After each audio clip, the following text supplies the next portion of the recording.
Bonjour, c'est toujours avec le même plaisir que je te retrouve ici sur cette chaîne. C'est vrai, ça fait quelque temps déjà, j'ai pas publié, mais bon, cela est purement lié à mes obligations personnelles. Et voilà, si tu commences à peine à me suivre, ça, je m'appelle Yvan. Et sur cette chaîne, je te parle de sciences et de technologie. Alors, n'hésite pas à t'abonner si c'est quelque chose qui pourrait t'intéresser. Euh, Aujourd'hui, on va parler un peu d'actualité dans la tech. Et forcément, on parlera de quelque chose dont tu as entendu parler, toi en tant que développeur, bien sûr, si tu t'intéresses à tout ce qui est front et par conséquent aussi un peu à Angular. Tu t'es certainement rendu compte en regardant certainement dans le forum sur LinkedIn et autres que Angular 17 est sorti. Et autour d'Angular 17, il y a un très grand bruit qui est fait. Voilà toutes les statistiques. Il y a plusieurs statistiques, plusieurs graphes que tu retrouveras sur Internet où les gens te présenteront Angular 17 comme étant le framework JavaScript le plus rapide de l'heure, le framework voilà, qui a toutes les performances souhaitées, quoi. Mais alors, on doit quand même se poser une question. Si Angular renaît, est-ce pour autant que Angular 17 est la panacée? Est-ce pour autant qu'Angular 17, voilà, utiliser Angular 17 fait systématiquement de nos applications des applications hyper puissantes et tout ce que vous voulez? Des gens comme mon ami personnel Ezekiel, un développeur Angular, euh, on dit quelque chose que j'approuve, du moins. Pour Ezekiel, en fait, avant de parler de la renaissance d'Angular, il faut parler de la renaissance des développeurs. Tout au long de cette vidéo, je vous donnerai en fait ma compréhension de cette maxime que, comme je disais, j'approuve totalement. Parce que, en fait, Angular 17 est là, c'est vrai, avec toutes ces fonctionnalités qu'on connaît et au cours de cette vidéo, on aura l'occasion de revenir sur un certain nombre d'entre elles. Mais il ne faut pas oublier, il faut pas toutefois oublier que euh, la performance, en fait, de nos applications ne dépend pas du framework, mais la performance dépend d'abord des connaissances, des capacités du développeur. Le framework, en fait, vient accompagner naturellement ce qu'on sait déjà. Bon, voilà, une fois que j'ai dit ça, on va naturellement donc se poser la question de savoir comment tirer parti du meilleur de ce framework et par la suite, éventuellement, on peut se projeter, puisqu'on sait naturellement qu'Angular, chaque 6 mois quasiment, va nous sortir une nouvelle version. On aura une version autour d'avril-mai, une autre généralement autour de novembre. Angular 7 déjà est sorti pour information le 8 novembre. Donc, l'une des questions qu'on va se poser naturellement, ça sera celle de savoir que pouvons-nous nous attendre concernant Angular 18, bien entendu, qui éventuellement est prévu pour l'année prochaine. Donc, voilà un peu ce dont nous allons parler aujourd'hui. Mais déjà, d'entrée de jeu, ce qu'il faut dire, c'est que Angular est resté cohérent. Angular, c'est vraiment le framework qui est resté cohérent. Donc, on quitte d'une problématique à une autre. Et les résolutions, ou du moins les features apportées dans une version, sont utilisées dans les versions suivantes afin d'augmenter ou afin d'accroître les performances. Déjà dans la version 16, on a eu pas mal d'ajouts. On a eu, avant la 16, dans la 15.2 déjà, on a eu les standalone qui ont été introduits. Et avec les standalone déjà, il était question pour nous, voilà, de supprimer la notion de module carrément dans nos applications et d'avoir des composants qui sont autonomes, quoi. Donc, on peut charger uniquement au démarrage ou à un instant T donné, uniquement un composant spécifique avec ses dépendances, au lieu de charger comme par le passé tout un module, ce qui parfois était un peu lourd en termes de performance. Et avec donc cette nouvelle approche qui concerne les composants standalone, ce qui va se passer donc, c'est quoi? C'est que à un instant T donné, on aura des performances beaucoup plus meilleures, tout simplement parce que voilà, on va charger uniquement ce qui est nécessaire à cet instant-là. Et après aussi, on a eu Angular 16 qui est venu avec tout un autre tas de petites fonctionnalités aussi, les components with input binding par exemple, qui facilitent la récupération des données après qu'on ait fait, soit après qu'on utilise soit un résolveur ou un paramètre de route, un route param ou un query param. Par le passé, il fallait se servir d'un activate snapshot et faire encore une mécanique. Bon, mais là, tout simplement, avec une annotation input, c'est faisable. J'en ai parlé dans l'une de mes vidéos que vous pouvez retrouver aisément sur ma chaîne YouTube. On a aussi également eu les signals qui ont été introduits. Et concernant dans les signals, bon, c'est vrai, c'était encore en phase de preview, mais ils avaient deux buts en fait. L'un des buts était d'introduire une nouvelle approche de faire la réactivité dans le framework. Et l'autre but, bien évidemment, c'était d'introduire une nouvelle approche dans la détection de changements. Bon, ça, vous pouvez le retrouver aussi également sur ma chaîne YouTube pour information. Alors, pour information, je vais vous partager mon compte. Il va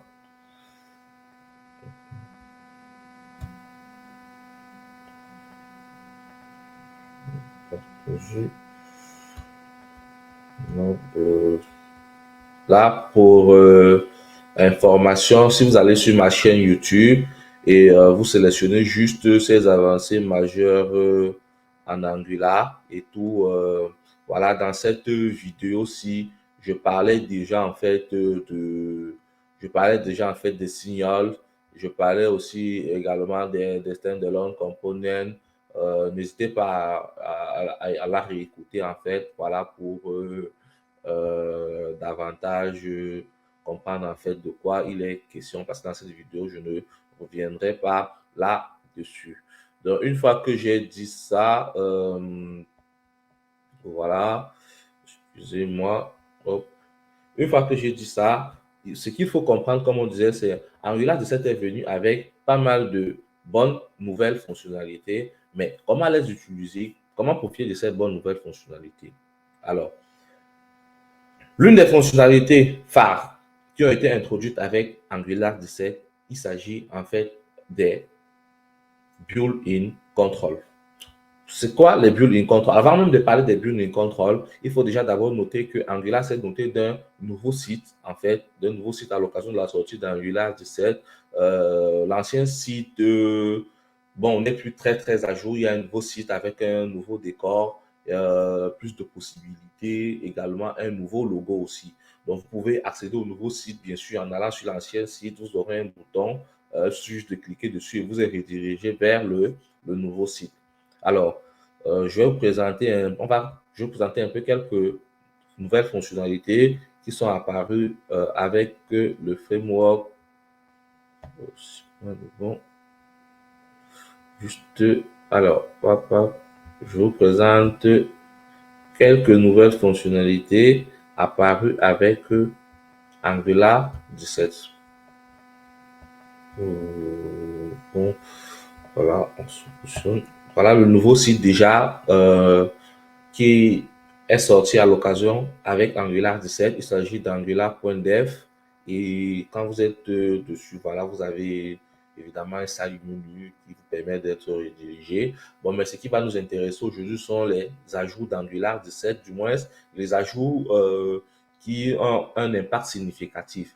Bon, on va commencer en fait par voilà le plus simple, une fonctionnalité en fait qui est très efficace. Il s'agit en réalité des différables views. Bon, avant même de parler des différables views, nous allons parler, voilà, une fonctionnalité très importante en fait pour Angular 17, c'est les built-in control flow. C'est quoi les built-in control flow? En gros, en réalité, là, il s'agira en fait de, de remplacer les ng if, les ng for par des blocs conditionnels. Et si vous voulez, en fait, c'est une fonctionnalité qui est encore en mode développeur preview. Lorsqu'on dit qu'elle est encore en mode développeur preview, ça veut dire qu'elle n'a pas encore été pleinement prise en compte par le framework et que dans les versions futures, elle pourra être adoptée ou adoptée partiellement ou même tout simplement rejetée. Et voilà, les build in control flow, tout simplement, si vous allez dans la doc officielle, vous allez vous rendre compte qu'il s'agit de blocs conditionnels. Donc, dans nos templates directement, au lieu de faire un ng-if, on pourra directement avoir un if et passer les conditions et par la suite faire des affichages en fait sur ces conditions-là. Donc, comme vous voyez, en fait, vous avez la possibilité aussi d'itérer avec toujours la même possibilité d'utiliser votre track. Vous avez aussi également la possibilité d'avoir l'index de l'élément. Bref, exactement tout ce qu'on faisait avec ngIf, ngFor et même ngSwitch, on a la même possibilité avec la fonctionnalité des control flow. La fonctionnalité des control flow simplement nous permet d'utiliser les if, for et switch directement dans nos compos, dans les HTML du moins de nos composants ou les templates de nos composants en fait, c'est le terme. Et voilà un peu de manière globale, je vous laisserai regarder tout ça. Donc, en dehors de cette fonctionnalité de build-in control flow, une autre fonctionnalité très importante qui nous permet en fait de comprendre la raison pour laquelle les développeurs doivent renaître avant de parler d'une renaissance du framework Angular, c'est les différents views. En gros, en fait, c'est des vues différées. Différents views, c'est enfin, c'est des vues différées. Le but, c'est quoi? Le but, il est tout simple. On va afficher une vue en fonction, suivant certaines conditions ou suivant certains... Bref, on aura plusieurs raisons pour lesquelles on peut décider qu'une vue s'affiche. Et si la vue n'est pas affichée, contrairement par exemple à un contreflow, à un if qui ne va pas juste rendre dans le DOM la partie, mais du moins le composant, il est chargé. Contrairement à ce if-là, parce que le if, en fait, lui, ce qu'il fait, c'est quoi? C'est que dans le DOM, la partie du composant n'est pas juste rendue, mais le composant, lui, il est chargé. Contrairement à ça, avec les vues différées, en fait, ou différents bio, avec ce mécanisme-là, le composant en question qui est censé s'afficher à cet instant précis n'est pas chargé. Alors, pour pouvoir voir cette fonctionnalité dans la nouvelle doc officielle, vous vous rendez, comme tout à l'heure, là, quand vous arrivez sur la doc, vous vous rendez à template syntax, autant pour moi. Et quand vous êtes à template syntax, vous avez la fonctionnalité différents view. Et là, vous avez en fait toute la doc à ce sujet-là. Bon, comment est-ce que ça fonctionne en fait dans le fond? En gros, vous êtes déjà imaginé comment est-ce que vous pouvez, certainement vous êtes là pour cette question-là, comment implémenter par exemple l'infini scroll en Angular. Pour pouvoir implémenter l'infini scroll en Angular, vous pouvez utiliser soit le CDK déjà qui est déjà disponible sur Angular Material, ou alors tout simplement ce que vous pouvez faire, c'est vous servir de l'API Intersection Observer pour pouvoir implémenter un infinite scroll. Donc, lorsque l'événement est visible, à ce moment, vous pouvez charger le suivant et ainsi de suite. Mais là, maintenant, avec cette fonctionnalité des différents views, plus besoin de se casser la tête puisque vous pouvez simplement passer à un autre affichage. Vous pouvez décider d'afficher un élément si un autre élément est déjà visible à l'écran. Et avec ce mécanisme-là, je vais vous le présenter tout à l'heure dans la doc. Avec ce mécanisme-là, vous implémentez très facilement l'infinite scroll. Et pour information, l'infinite scroll, c'est ce mécanisme qui est implémenté par Facebook, par exemple, et qui vous permet en fait de scroller sur votre fil d'actualité sans, même avec moins de connexion Internet, quoi. Parce que c'est au fur et à mesure que vous scrollez que les données sont chargées, au fur et à mesure que vous scrollez que les données sont chargées. De cette manière, on s'assure de ne pas vous charger tout un lot de données au démarrage, ce qui pourrait être coûteux en termes de performance. Donc, c'est un peu ça le fonctionnement du truc. Et pourquoi est-ce que je disais tout à l'heure qu'il faut renaître pour pouvoir utiliser ça? Parce que différents views, c'est quoi? C'est que le principe, c'est quoi dans le fond? C'est qu'on va les îloder ou si vous préférez, on va charger une partie de l'application ou certaines dépendances de notre application en fonction de certains composants. On est bien d'accord que, par exemple, si je ne suis pas dans un contexte standalone, alors cela ne sert pas à grand-chose. Il faut que soit je sois dans un contexte standalone ou soit je sois dans un contexte modulaire ou en fait, dans un contexte modulaire, avec ce composant n'étant pas à l'intérieur du module chargé au démarrage. Parce que déjà, si je suis dans un contexte modulaire et que le composant que je veux charger de manière déférée est déjà là, alors le module étant chargé, le composant automatiquement est chargé. En termes de performance, je n'ai pas trop optimisé. Mais par contre, si je suis dans une approche standalone, ça veut dire quoi? Ça veut dire que c'est uniquement mon composant à un instant précis qui est chargé avec ses dépendances et j'ai un diffère view, donc une vue qui doit s'afficher en différé suivant une condition. Ça veut simplement dire que au démarrage, à l'affichage de ce composant-là, on n'affiche pas, on ne charge pas la dépendance qui sera affichée par la suite. On ne la charge pas cette dépendance. Et si on ne charge pas déjà cette dépendance, bon, ben, ça fait toute la différence. Ça fait que non seulement on va me charger avec l'approche des composants standalone, on va me charger rien que le composant principal, mais on va extraire ceux qui seront affichés par la suite en termes de dépendance. Ça fait que le bundle size initial de l'application, il est très réduit. Et comme le bundle size initial de l'application, il va être très réduit, et par conséquent, les applications Angular seront de plus en plus performantes. Donc, en gros, la fonctionnalité de different view, elle est mieux adaptée lorsqu'on est dans un contexte standalone. Dans la doc, il la précise déjà quelque part dans la doc. Ils vous disent que les différents views, pour qu'un composant puisse s'afficher de manière différée, il faut que ce composant soit standalone. Et moi, je rajouterais même aussi que le composant dans lequel, si vous voulez vraiment de très bonnes performances, il faudrait que le composant dans lequel, en fait, vous appelez ce différent view soit standalone. Comme ça, imaginez, j'ai ma page d'accueil sur mon application. Quand l'utilisateur il arrive, n'est-ce pas? C'est la page d'accueil, la hot page en fait qui est présentée à l'utilisateur lorsqu'il arrive sur l'application, c'est un standalone component. Et à l'intérieur de ce standalone component, j'ai plusieurs différents views qui appellent des composants externes, donc en d'autres termes, des dépendances qui sont en fait d'autres composants. Ces différents views vont s'afficher suivant certaines conditions. Ça fait qu'au démarrage de l'application, lorsque la hot page s'affiche, on ne charge que cette page-là avec très peu de composants qui sont nécessaires pour le démarrage et le reste, bien sûr, n'étant pas affiché. Et là, on a donc un bundle size très petit. Donc, c'est pourquoi on revient à ce qu'on se disait, avant d'aller à Angular 17, utiliser les différents views, il faut d'abord rentrer à Angular 15.2, comprendre les standalone components, c'est très important. Et de plus, il faut me rentrer plus bas, comprendre les bases d'Angular, notamment le découpage en composants, parce que là, tout ce qu'on vient de se dire, en réalité, qu'est-ce qui va se passer? En réalité, c'est très pertinent lorsqu'on a affaire à un découpage par component. Ça veut carrément dire qu'on a des composants entiers qui ne sont pas chargés avec le démarrage de l'application.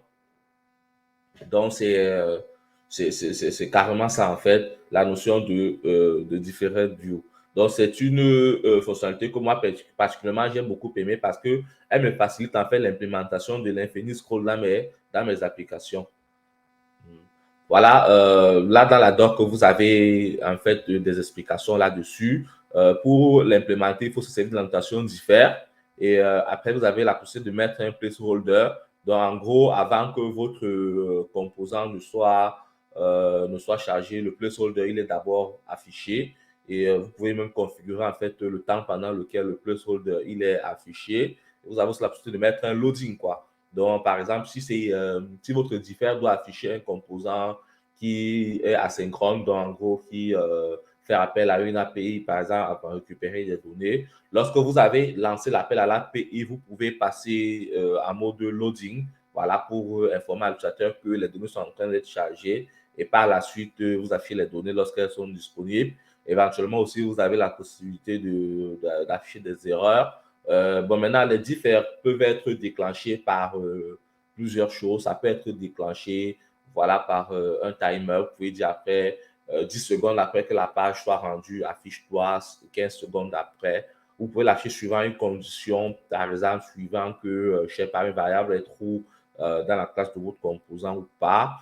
Vous pouvez aussi l'afficher, comme on disait tout à l'heure, ça c'est ma préférée, cette partie-ci.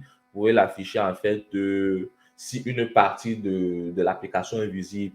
Donc, en gros, si j'ai une liste, si un élément de la liste est visible, à ce moment, je peux charger le suivant.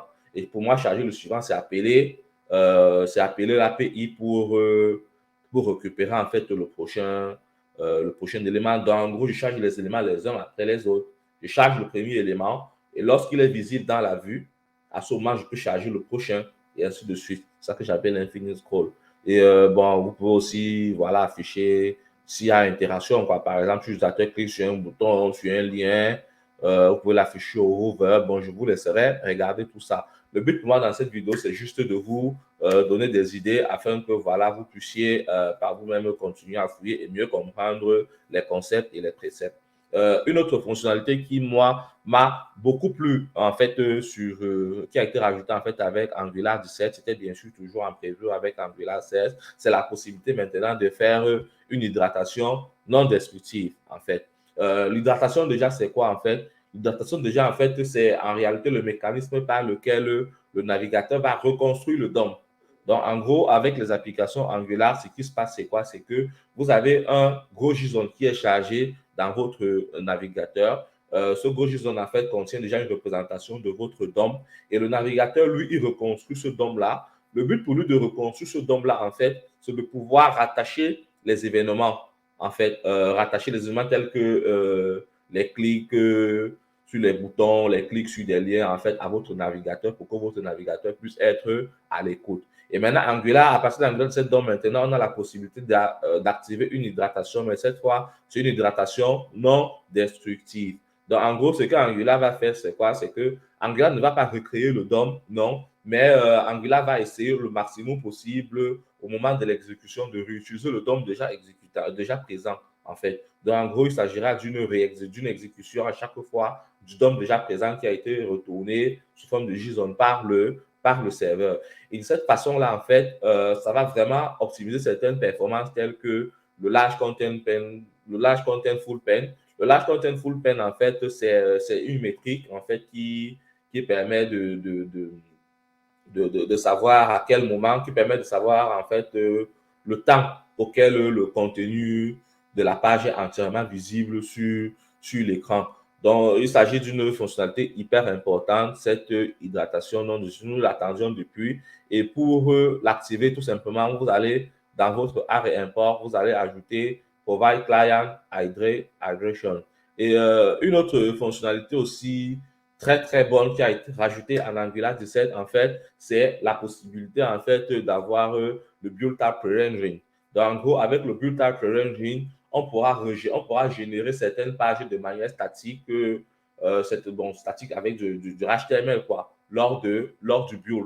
Donc, lorsque vous faites votre ng build, vous pouvez spécifier les composants qui seront directement générés et rendus de manière statique. Le but, bien sûr, c'est d'améliorer toujours les performances, d'optimiser les temps de chargement et de développer des applications beaucoup plus performantes. Bien sûr, il existe d'autres fonctionnalités qui ont été ajoutées, des fonctionnalités surtout techniques, mais là, je vous ai un peu fait un tour d'horizon, beaucoup plus de fonctionnalités qui peuvent impacter de manière directe ou de manière visible notre quotidien en tant que développeur Angular, mais vous avez bien sûr aussi l'utilisation de Vite qui est devenue une réalité. La réutilisation de Vite, en fait, nos builds seront beaucoup plus accélérés. Donc, dans d'autres vidéos, dans la suite, en fait, que je ferai très probablement, nous allons créer un projet, une librairie Angular où nous allons avoir l'occasion, bout à bout, d'explorer ces différents éléments afin de nous faire nous-mêmes nos propres points de vue, notre propre opinion par la pratique, en fait, quoi. Donc, je te remercie pour ton attention. Ce qu'on peut retenir de cette vidéo, c'est que le framework Angular est devenu de plus en plus performant. La core team derrière Angular a vraiment travaillé afin que le framework puisse être performant, notamment avec la réduction des bundle size et notamment aussi avec l'amélioration des temps de chargement et tout comme on venait de voir tout à l'heure. Mais par contre, pour pouvoir mieux utiliser ça, il n'en demeure pas moins qu'il faut que les développeurs se remettent à jour, voilà, que les développeurs reviennent sur des bases, car c'est simplement en revenant sur les bases que on pourra mieux appréhender et mieux apprécier, voire même mieux utiliser le framework. Merci à toi encore pour ton aimable attention et à très bientôt pour la nouvelle vidéo. N'hésite pas à t'abonner si c'est quelque chose qui t'a plu. Cela nous encourage à créer davantage de contenu. À bientôt.